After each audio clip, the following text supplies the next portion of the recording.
જય શ્રી કૃષ્ણ સ્ટુડન્ટ્સ. આજના લેક્ચરમાં આપણે એપ્રિલ મંથ સેકન્ડ મંડેના ટેસ્ટનું સોલ્યુશન જોશું. ઓકે, તો શરૂ કરીએ. પહેલો પ્રશ્ન શું છે? બહારના અધિતર r ત્રિજ્યાની સ્થિત કક્ષામાં રહેલા ઇલેક્ટ્રોનના કોણીય વેગમાન ખાલી જગ્યાને સમપ્રમાણમાં છે. કોણીય વેગમાન કેને સમપ્રમાણમાં છે? દેખો અહીંયા સંબંધ પૂછ્યો છે, કોઈ દાખલો પૂછ્યો નહીં. એના માટે તમને સૂત્ર ખ્યાલ હોવું જોઈએ. કોણીય વેગમાન L બહારનો અધિતર nh/2π બરાબર. તો તમે લખી શકો કે L is proportional to n. કોણીય વેગમાનનું કક્ષાઓ સાથે શું સંબંધ છે? એકબીજાને સમપ્રમાણમાં છે. પરંતુ અહીંયા તમે દેખો r ત્રિજ્યા સાથે પૂછ્યું છે, તો ત્રિજ્યાનું સૂત્ર પણ ખબર હોવું જોઈએ કે r is proportional to n square. ત્રિજ્યાનું સૂત્ર છે ને, r is proportional to r is equal to n square h square epsilon 0 pi m z square. તેના આ બે તમે સમીકરણને ખાસ સરખાવો, તમે લખી શકો r is આ બેને l ચલે છે n, અહીંયા તમે n ને આવી રીતે લખી શકો √r ચલે છે n. આ સંબંધ મળે n ચલે છે √ ની અંદર આ કે સૂત્ર ઉપરથી. સેકન્ડ વન, નીચે આપેલા કયા તંત્રમાં દ્વિતીય કક્ષાની ત્રિજ્યા લઘુત્તમ હશે? તો ફરી એકવાર સંબંધ આમાં જ કામ આવશે. ત્રિજ્યાનું સૂત્ર શું છે? r is equal to n square h square epsilon 0 pi m z square. અહીંયા પૂછ્યું છે કયા તંત્રમાં દ્વિતીય કક્ષાની ત્રિજ્યા લઘુત્તમ હશે. હવે દેખો નીચે ઓપ્શન કઈ રીતના આપેલા હોય, આમાં તમારે પેલો ફેક્ટર વાપરવાનો કે જેવો મ્યુઝિક એવો ડાન્સ. ઓપ્શન દેખવાના કે અહીંયા h atom mg he b atom આપેલા છે, પરમાણુ ક્રમાંક આપેલા છે. પરમાણુ ક્રમાંક અને ત્રિજ્યાને શું સંબંધ છે? r ચલે છે 1/z. ત્રિજ્યા લઘુત્તમ હશે તો ત્રિજ્યા લઘુત્તમ ક્યારે હશે? કે જ્યારે z મહત્તમ હશે. તો નીચેનામાંથી z કેનો મહત્તમ છે? પરમાણુ ક્રમાંક મેગ્નેશિયમનો. તો તમારો જવાબ b થશે. ઓકે, ચલો આગળ વધીએ.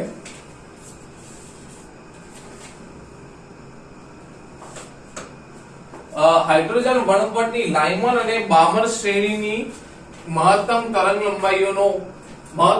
લંબાઈની આવૃત્તિનો ગુણોત્તર. એવો પ્રશ્ન છે એટલે ટ્વિસ્ટ કરી નાખ્યો છે. તરંગ લંબાઈની આવૃત્તિ એટલે ન્યુ નો ગુણોત્તર પૂછ્યો છે. એના માટે એક સૂત્ર જે છે એ મેઈન સૂત્ર છે. તો હું લાઇમન શ્રેણીની વાત કરું, લાઇમન માટેનું સૂત્ર શું છે? 1/λ is equal to r. લાઇમન એટલે પહેલી 1/1² અને મહત્તમ તરંગ લંબાઈ, મહત્તમ એટલે એના તરત પછીનું આવે 1/2². તો 1/λ is equal to r 1/1 minus 4. એટલે જવાબ શું થશે? અહીંયા સાદું રૂપ આપો તો તમે લસા 4 4 * 4 ને 1 3. એટલે લેમ્ડા બરાબર તમારો શું થશે? લાઇમન માટે 4/3r. રેસિપ્રોકલ થઈ જશે ને. 1/λ છે, આપણે લેમ્ડા શોધવાનો એટલે 4 ઉપર જતા રહેશે અને 3 આ નીચે આવી જશે. એવી રીતના સેમ બામર માટે 1/λb હું લખી દઉં છું r. લાઇમન પછી બીજા નંબરની બામર તો 1/2² અને મહત્તમ કીધી છે એટલે એના પછીની તરત પછીની આ સૂત્ર છે, યાદ રાખજો. જો અહીંયા ન્યૂનતમ પૂછી હોય તો ઇન્ફિનિટી આવે છેલ્લી, મહત્તમ કીધી એટલે તરત પછીની. તો 1/λb r 1/4 minus 1/9. ઓકે, સો 1/λ બામર છે એટલે b.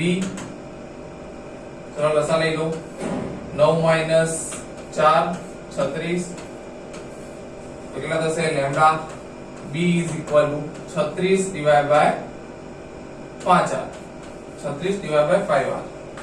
ઓકે, હવે તમે આના ઉપરથી તમે λ1 અને λ2 નો ગુણોત્તર લેશો. λ1/λ2 એટલે તમને કઈ જવાબ મળશે. ત્રીજામાં અંદર λ1 અને λ2 નો તમે ગુણોત્તર લેશો એટલે તમને કઈક શું મળશે? જવાબ મળશે. એ જવાબ સમથિંગ હશે 5/27. એટલે તમે મોટા ભાગના સ્ટુડન્ટ 5/27 અહીંયા લખી નાખશે. પણ ધ્યાનથી પ્રશ્ન વાંચો, અહીંયા આવૃત્તિનો ગુણોત્તર પૂછ્યો છે અને આવૃત્તિ અને તરંગ લંબાઈનો શું સંબંધ છે? c is equal to λ nu. તો λ is equal to 1/nu વ્યસ્તનો સંબંધ છે. એટલે તમારો જવાબ શું આવશે? 5 ભાગ્યા 27 નહીં, 27 ભાગ્યા 5 આવશે. એટલે ઓપ્શન નંબર બી તમારો સાચો છે. ગણતરી કરશે એટલે જવાબ આવી જશે. ઓકે,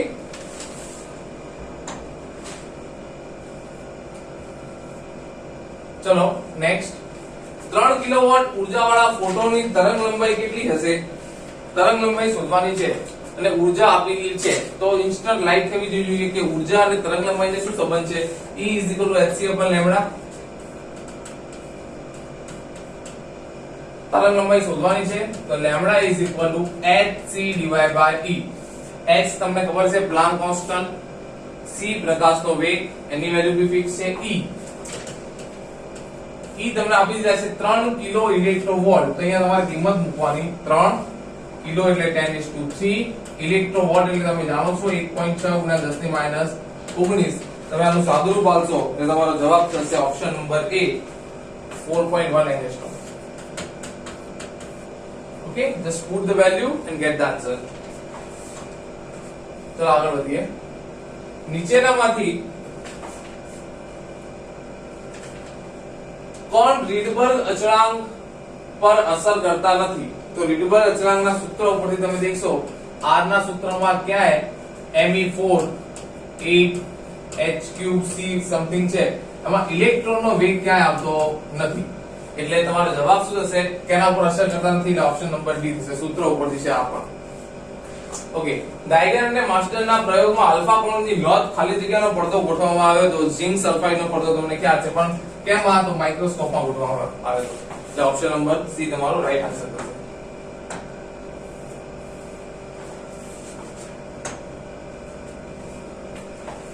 ચલો ઓપ્શન 7. ઓપ્શન 7 ની અંદર જો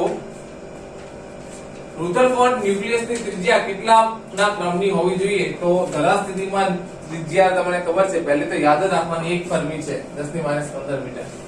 હાઇડ્રોજન પરમાણુના ધરા સ્થિતિની ઊર્જા -13.6 ઇલેક્ટ્રોવોલ્ટ હોય તો n બરાબર 5 કક્ષા માટે ઊર્જા કેટલી? તો આ પણ સૂત્ર છે ઊર્જાનું. દેખો મેઇન સૂત્ર En is equal to -13.6 ભાગ્યા n² ઇલેક્ટ્રોવોલ્ટ. ધરા સ્થિતિ કીધી હોય તો n બરાબર 1, અહીંયા કીધી છે n બરાબર 5 કક્ષા માટે.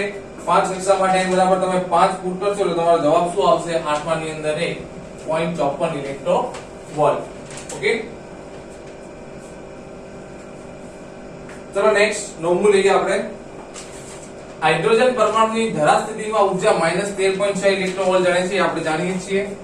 જ્યારે તે પ્રથમ ઉત્તેજિત અવસ્થામાં હોય ત્યારે તેની ઉત્તેજિત અવસ્થામાં ઊર્જા શોધો. ચલો પ્રથમ ઉત્તેજિત અવસ્થા કે એટલે તમને અહીંયા ઘણું બધું કહી દીધું. પહેલા તો મેઇન સૂત્ર -13.6 ભાગ્યા n². ચલો ધરા સ્થિતિ કે n બરાબર 1. અહીં કીધું છે પ્રથમ ઉત્તેજિત અવસ્થા એટલે તમારે n બરાબર કેટલા લેવા પડે? 2 લેવા પડે. 2² ઇલેક્ટ્રોવોલ્ટ. આનું તમે સાદુરૂપ આલજો એટલે તમને મળશે -3.4 ઇલેક્ટ્રોવોલ્ટ. ઓકે, પછી ત્યારે તેની ઉત્તેજિત અવસ્થા એટલે તમારે ડેલ્ટા E બંનેનો તફાવત લેવો પડે. E2 - E1. E2 તમને કેટલા મળ્યા? -13.4 માઈનસ ધરા સ્થિતિમાં -13.6.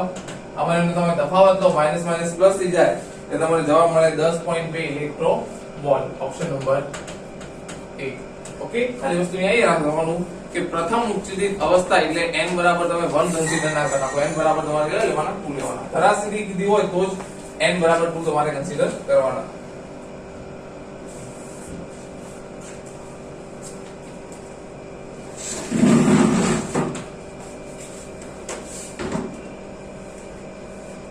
ચલો નેક્સ્ટ એક્ઝામ્પલ લઈએ આપણે. 10મા નંબરનો શું કહેવામાં આવે છે? રીડબર્ગ અચળાંકનું મૂલ્ય 10⁷ મીટર ઇન્વર્સ આપેલ છે. હાઇડ્રોજન વનપટની બામર શ્રેણીની અંતિમ રેખાની તરંગ સંખ્યા કેટલી હશે? અંતિમ રેખાની તરંગ સંખ્યા એટલે 1/λ r. બામર કીધી છે, બામર એટલે 1/1² માઈનસ 1/ અંતિમ. અંતિમ એટલે ન્યૂનતમ માટે, છેલ્લી ઇન્ફિનિટી નો સ્ક્વેર એટલે 0 થઈ જશે. 1/λ બરાબર r/1. ઓકે, તો તમને શોધવાનું શું છે? તરંગ સંખ્યાનું સૂત્ર 1/λ. ઓકે સોરી, અહીંયા લાયમન બામર એટલે 2 નો સ્ક્વેર થશે. 2 નો સ્ક્વેર બામર જે છે એટલે 2 એટલે 2 નો વર્ગ 4 થશે. r/4. r/4 એટલે 1/4 એટલે 0.25 અને r તમને કેટલા આપેલા છે? 10⁷. Metre inverse. તરંગ સંખ્યા કીધી એટલે 1 upon તમે લેમ્ડા રાખશો એટલે 0.25 × 10⁷ મીટર ઇન્વર્સ. ઓપ્શન બી તમારો રાઈટ આન્સર છે. ચલો આગળ વધીએ આપણે. ચલો એક પરમાણુની કોઈ એક કક્ષામાં ઇલેક્ટ્રોનની કુલ ઉર્જા -3.4 ઇલેક્ટ્રોવોલ્ટ છે તો તેની ગતિ અને સ્થિતિ ઊર્જા સમજો. દેખો આ સીધો દાખલો થઈ જાય. એમ તમે ગણવા જાઓ તો 4-5 પેજ ભરાય, પણ તમે હિન્ટ બુક તમારી ક્લિયર હોય તો અહીંયાથી સીધું સૂત્ર છે કે દેખો k બરાબર ગતિ ઊર્જા બરાબર હંમેશા -c કુલ ઊર્જા અને સ્થિતિ ઊર્જા u -2k. આ ફોર્મ્યુલા ઉપર તમારે સ્વાધ્યાયમાં બી એક્સરસાઇઝમાં બી એક આવો દાખલો છે. તો દેખો અહીંયા સીધી કીધું તમને ગતિ ઊર્જા શોધવાની છે તો ગતિ ઊર્જા ચલો શોધવાની છે. કુલ ઊર્જા કેટલી આપેલી છે -3.4 ઇલેક્ટ્રોવોલ્ટ. તો માઈનસ માઈનસ શું થઈ ગયું પ્લસ થઈ ગયું તો ગતિ ઊર્જા મળી ગઈ સીધી 3.4 ઇલેક્ટ્રોવોલ્ટ.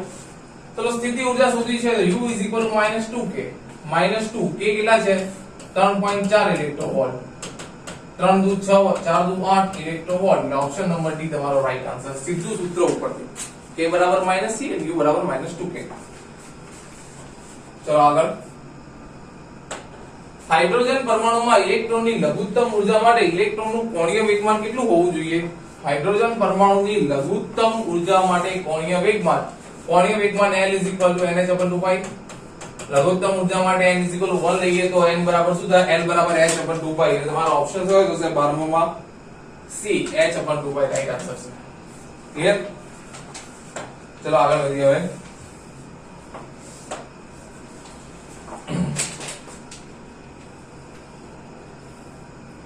m દળ ધરાવતો આલ્ફા કણ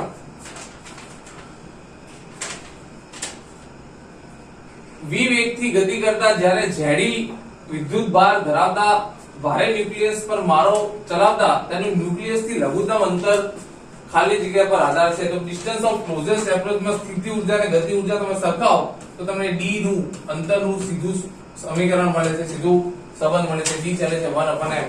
તો 13 નો તમારો જવાબ શું થશે? 13 ની અંદર ઓપ્શન નંબર બી તમારો રાઈટ આન્સર છે. ઓકે, પહેલો જ પ્રશ્ન છે એટમમાં આલ્ફા કણના પ્રકીર્ણનમાં બીજો કેસ. ओके नेक्स्ट देखिए H परमाणुના વર્ણપટમાં લાયમન આલ્ફા રેખાને અનુરૂપ તરંગ લંબાઈ. देखो આ થોડો ટ્વિસ્ટ કરીને પૂછ્યો છે. આલ્ફા રેખા એટલે શું મહત્તમ કહી શકો તમે. देखो આલ્ફા બીટા ગામા એવી રીતના આલ્ફા પૂછે તો n બરાબર એના તરત પછીનું લેવાનું. देखो આમાં સમજો કઈ રીતના કીધું છે. H વર્ણપટની લાયમન શ્રેણી. તો લાયમન શ્રેણી બોલા સૂત્ર લખી દઈએ. પહેલી છે 1/1² માઈનસ અહીંયા 1/n નો સ્ક્વેર આવે. પણ આલ્ફા કીધી એટલે પહેલી મતલબ અહીંયા 1 પછી શું આવે 2 આવે એટલે 2 નો સ્ક્વેર. માન લો કે અહીંયા બીટા કીધી હોત તો 1 પછી 3 નો સ્ક્વેર. આલ્ફા બીટા એટલે એના પછીનું થી ને એટલે 2 ને 3 આવે. ઓકે, તો 1/2 નો સ્ક્વેર. બસ આ વેલ્યુ થઈ ગઈ. અહીંયા તમે વેલ્યુ પુટ કરશો એટલે તમારો જવાબ થશે ઓપ્શન નંબર સી 12 15 21. ખાલી સમજવાનું આ જ હતું. ખબરડી દેખો તમને h આલ્ફા કે એટલે અહીંયા જે 1 પછી શું આવે 2 આવે. ચલો h બીટા કહે દો 3, h ગામા કહે દો 4 કેવી રીતે. ચલો 15મો પ્રશ્ન. બામર શ્રેણીની લઘુત્તમ તરંગ લંબાઈ નીચેનામાંથી કઈ હશે? એટલે ફરી એકવાર પ્રશ્ન રિપીટ થાય છે. એક તમને કન્સેપ્ટ ક્લિયર કરવા માટે લઘુત્તમ કીધું છે. મહત્તમ કે એટલે લાયમન પછી બામર એટલે અહીંયા 2 નો સ્ક્વેર. મહત્તમ કે એટલે એના તરત પછીનું લખી નાખવાનું. તો અહીંયા 3 નો સ્ક્વેર આવે. બટ અહીંયા લઘુત્તમ કીધી છે એટલે ઇન્ફિનિટી નો સ્ક્વેર. ચલો 1/λ r/4. Okay, r/4. તો તરંગ લંબાઈ કીધું એટલે લેમ્ડા બરાબર શું થશે 4/r. ઓપ્શન નંબર કયો થશે 15 ની અંદર ડી. ઓકે, રાઈટ આન્સર છે.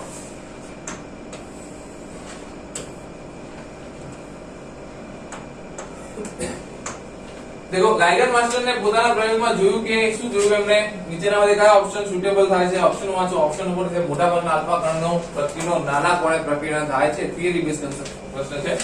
આ ત્રિજ્યાની વર્તુળમય કક્ષામાં ભ્રમણ કરતા ઇલેક્ટ્રોનનું રેખીય વેગમાનનું સૂત્ર બીજો હજી તરત યાદ આવી જવું જોઈએ. n mvr nh/2π. ચલો વર્તુળમય કક્ષામાં ભ્રમણ કરતા ઇલેક્ટ્રોનનું રેખીય વેગમાન શું હોય ભાઈ? nh/2π. nh/2π વાળો કયો પ્રશ્ન છે? nh/2π. ઓકે, આમાં MVR પણ સાથે લેવાનું કીધું છે એટલે એ પ્રમાણે આપણે ઓપ્શન સેટ કરીએ. देखो NH ओके रेखीय वेगમાં देखो રેખીય વેગમાં એટલે PV થાય P આવ્યું MV તો P ને આપણે કરતા બનાવીએ MV ને તો r નીચે જતા રહીએ તો NH अपन શું થાય 2πr NH अपन 2πr કેમાં છે ઓપ્શન નંબર A માં છે અને ક્વોન્ટમીકૃત છે. ક્વોન્ટમીકૃત એટલે શું જે n આવે એવા તમને સમીકરણ કીધા હતા કે વિદ્યુતભારના ક્વોન્ટમીકરણમાં દેખો Q n જે સતત કહેવાય n 1 2 3 અપ ટુ ચાલુ રહે. પછી ઊર્જાનું બી સૂત્ર NH એ બધા જ્યાં n આવે અપ ટુ n સુધી ચાલતા રહે એ બધા સમીકરણો શું કહેવાય ક્વોન્ટમ ઇક્વેશન કહેવાય. ચલો આગળ વધીએ. નીચેનામાંથી કયો ગ્રાફ ગાઇગર માસ્ટરના પ્રયોગમાં નિશ્ચિત સમયગાળામાં જુદા જુદા કોણે પ્રકીર્ણ પામેલા આલ્ફા કણોની સંખ્યા વિરુદ્ધ પ્રકીર્ણનો આલેખ છે. તો આલેખ ઉપરથી થિયરી બેઝ ક્વેશ્ચન છે. ઓપ્શન નંબર C છે. ન્યુક્લિયસમાં બી આવશે અવિભાજિત કણોની સંખ્યા વગેરેનો આલેખ તમે સમજી જશો આમાં. ચલો 19મો નંબરનો પ્રશ્ન. એક ટાવરની ટોચ ઉપરથી કોઈ પદાર્થને મુક્ત પતન આપતા તે n સેકન્ડમાં કાપેલું અંતર શોધો. ચલો n સેકન્ડમાં કાપેલું અંતર તો બીજું સમીકરણ s ut + 1/2at2 પણ મુક્ત પતન કીધું એટલે આ તો 0 થઈ જાય. ઓકે તમને એમ કીધું છે કે ભાઈ અંતર સમયને n લો n સેકન્ડમાં તો n નો સ્ક્વેર તો કાપેલું અંતર s એ કેના સમપ્રમાણ છે અંતર સાથે શું છે સમપ્રમાણ છે n નો સ્ક્વેર. ઓપ્શન નંબર A તમારો રાઈટ આન્સર થશે. ઓકે ચલો આગળ વધીએ. એક ક્રિકેટ બોલને 19.6 મીટર પર સેકન્ડની ઝડપથી ઉર્ધ્વ દિશામાં ફેંકતા તે કેટલી મહત્તમ ઊંચાઈ પહોંચશે. ઉર્ધ્વ દિશામાં ફેંકીએ છીએ આને તો આનું સૂત્ર છે ઉર્ધ્વ દિશાનું દેખો 20 ની અંદર h = v²/2g. Actually v² = 2gh એમાં h ને કરતા બનાવીએ તો v²/2g. ચલો તમારે h શોધવાની છે 19.6 મીટર નો સ્ક્વેર 2 * 9.8 9.8 એટલે 19.6 એ 19.6 કટ થઈ જશે એટલે જવાબ તમારો શું થશે ઓપ્શન નંબર B 20 ની અંદર B રાઈટ આન્સર છે. યસ ઓકે ચલો આગળ વધીએ. પ્રારંભિક ઝડપ આટલીથી એક પથ્થરને બ્રિજ પરથી અધો દિશામાં ફેંકવામાં આવે છે. જો પથ્થરને પાણીમાં પહોંચતા 2 સેકન્ડ લાગતો હોય તો બ્રિજની ઊંચાઈ કેટલી હશે. પ્રારંભિક ઝડપ એટલે u કીધું છે અહીંયા તો બ્રિજ થી અધો દિશામાં ફેંકવામાં આવે જો પથ્થરને પહોંચતા 2 તો ઊંચાઈ s = ut બીજું સમીકરણ આપણે લઈ લઈશું અહીંયા ધ્યાનમાં. ચલો 4.9 મીટર સેકન્ડ થી અધો દિશામાં ફેંકવામાં આવે એટલે પ્રારંભિક ઝડપ આપણે માઈનસ લેશું અધો દિશામાં ફેંકવામાં આવે છે એટલે 2 સેકન્ડનો સમય લાગે છે તો 2 સેકન્ડ કન્સિડર કરી લીધા. 1.2 a મુક્ત પદાર્થ એટલે 9.8 અને t 2 નો સ્ક્વેર. આ તમે સાદું રૂપ આપશો એટલે 4.8 4.9 * 2 9.8 અને આનું તમે સાદું રૂપ આપશો ટૂંકમાં આનું તો 21 ની અંદર ઓપ્શન નંબર થશે B 9.8 તમારો રાઈટ આન્સર થશે. ઓકે ખાલી અહીંયા ધ્યાન શું રાખવાનું છે કે અધો દિશામાં ફેંકવામાં આવે એટલે -4.9 તમારે કન્સિડર કરવા પડે. ચલો આગળ વધીએ.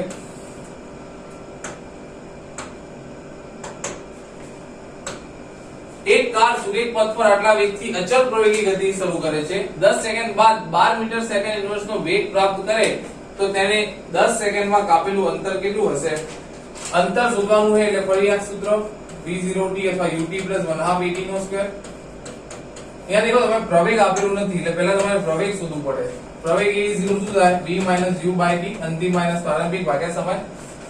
સુરેખ પથ પર 2 ના પ્રારંભિક વેગથી અચળ પ્રવેગી ગતિ શરૂ કરે છે અને 12 સેકન્ડ ઇન્વર્સ ની ઝડપ લે છે પછી તો અંતિમ વેગ 12 શરૂઆતમાં 2 હતો સમય કેટલો લે છે એના માટે 10 10 - 0 એટલે 10 એટલે કેટલું થશે 1 મીટર સેકન્ડ ઇન્વર્સ 2 પ્રવેગ મળી ગયો. પ્રવેગની વેલ્યુ આપણે અહીંયા પુટ કરશું. ચલો 2 સમય 10 સેકન્ડ 1/2 1 t 10 નો વર્ગ 10 * 20 પ્લસ 10 નો વર્ગ 100 ભાગ્યા 2 એટલે 50 કેટલું અંતર કાપશે 70 મીટર. 70 ઓપ્શન છે. ઓપ્શન નંબર D તમારો રાઈટ આન્સર છે 22 માં. ઓકે નાઉ 23.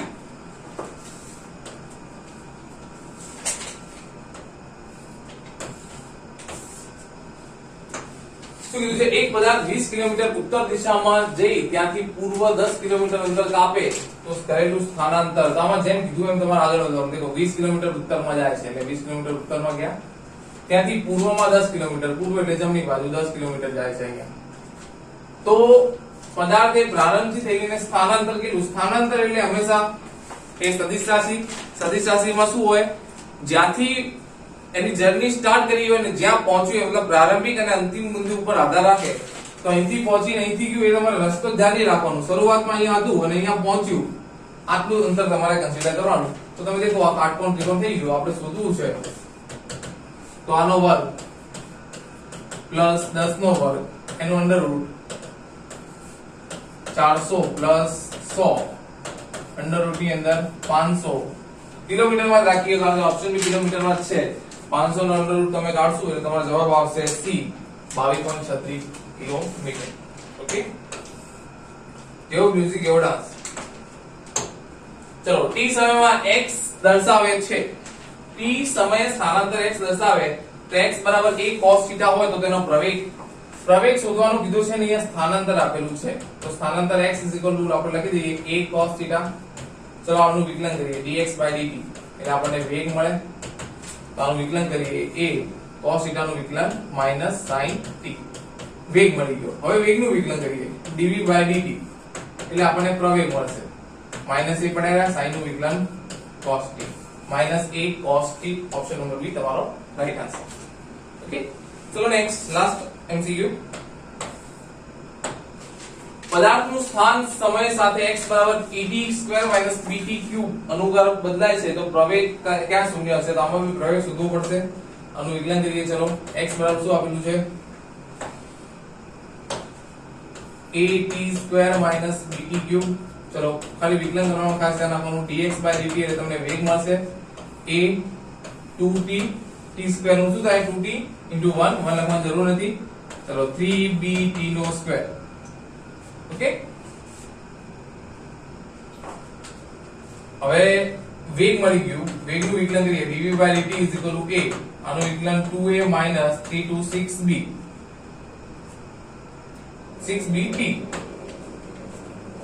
આપણને પ્રવેગ મળ્યો. ક્યારે શૂન્ય થાય? બંનેને સરખાઈએ 2a - 6bt એટલે 2a બરાબર 6bt. આપણે સમય શોધવાનો છે. સમયને કરતા બનાવીએ તો t is equal to 2a/6b. 2 3 = 6. તો a upon સમય શું મળ્યો? t is equal to a/3b. Option number C તમારો રાઈટ આન્સર થશે. ઓકે, તો આ હતા MCQ, આનું સોલ્યુશન. ઓકે, જય શ્રી કૃષ્ણ બધાને.